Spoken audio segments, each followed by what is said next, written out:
आज अंतरिक्ष में दुनिया के कई देश अपने रॉकेट और साइंटिस्ट को अंतरिक्ष में भेजते हैं और वहां से बहुत सारी जानकारियां इकट्ठी करते हैं, जिससे कि आज आने वाली दुनिया में किसी ऐसे प्लेनेट को खोजा जा सके जो जहां पर जीवन यापन करना मनुष्य के लिए आसान हो सके।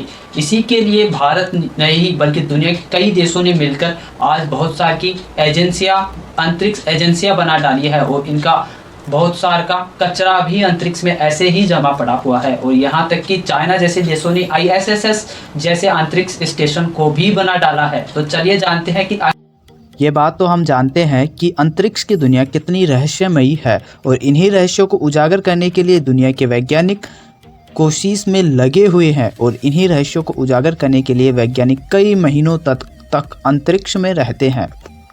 अब आखिर सवाल यह आता है कि एस्ट्रोनॉइट्स अर्थात वैज्ञानिक इतने दिनों तक रहते कहाँ हैं?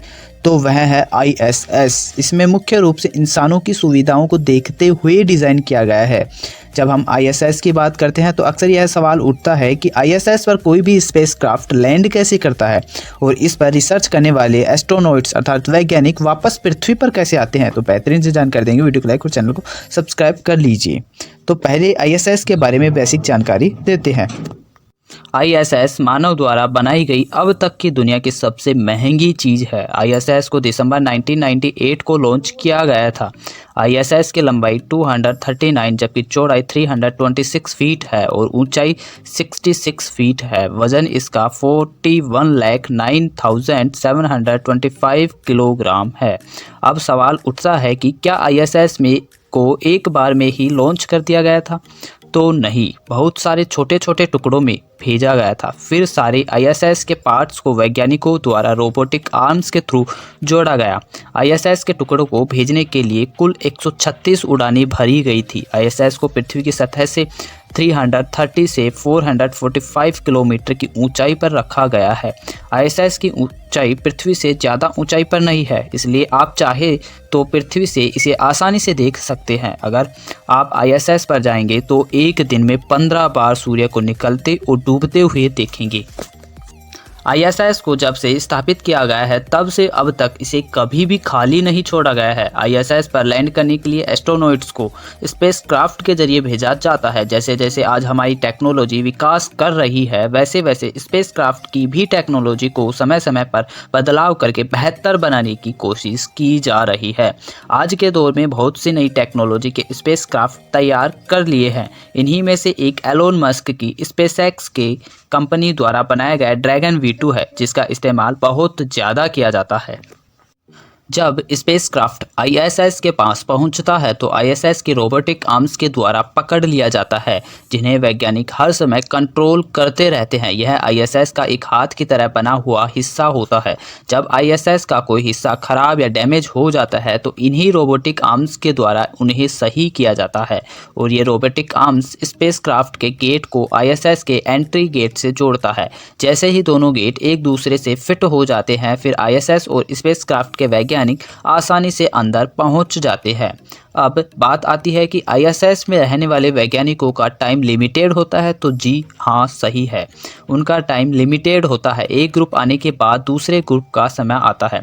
अब बात आती है कि जब ISS के वैज्ञानिक अपनी रिसर्च पूरी करके पृथ्वी पर लौटने का समय होता है, दोनों ग्रुप आपस में ज़रूरी जानकारियां साझा कर लेते हैं और फिर पुराना वाला ग्रुप उसी स्पेसक्राफ्ट में एंट्री कर लेता है। फिर सभी वैज्ञानिक इंटर करने के बाद स्पेसक्राफ्ट के गेट को अच्छी तरह लॉक कर दिया जाता है और स्पेसक्राफ्ट के धीरे धीरे ISS को छोड़ने लगता है। ISS से पूरी तरह अलग हो जाता है। ISS को छोड़ने के बाद यह पृथ्वी की कक्षा में प्रवेश कर लेता है। पृथ्वी के करीब पहुंचने पर यह खुद को रनवे के लिए तैयार कर लेता है और इस तरह एस्ट्रोनॉइट्स पृथ्वी पर वापस आ जाते हैं और अपनी रिसर्च से जुड़ी ज़रूरी जानकारियाँ साथ ले आते हैं और अपने साथियों के साथ साझा कर लेते हैं।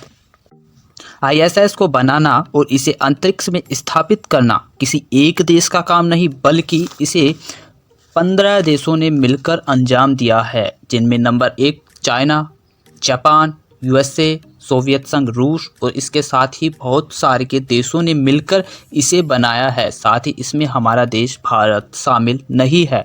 और आपको बता दें कि साल 2024 तक रशिया ने यह दावा किया है कि वह आईएसएस की सदस्यता को समाप्त कर देगा, अर्थात रशिया साल 2024 तक आईएसएस से हट जाएगा। और इसलिए इसके नाम के आगे इंटरनेशनल शब्द भी जोड़ दिया गया था।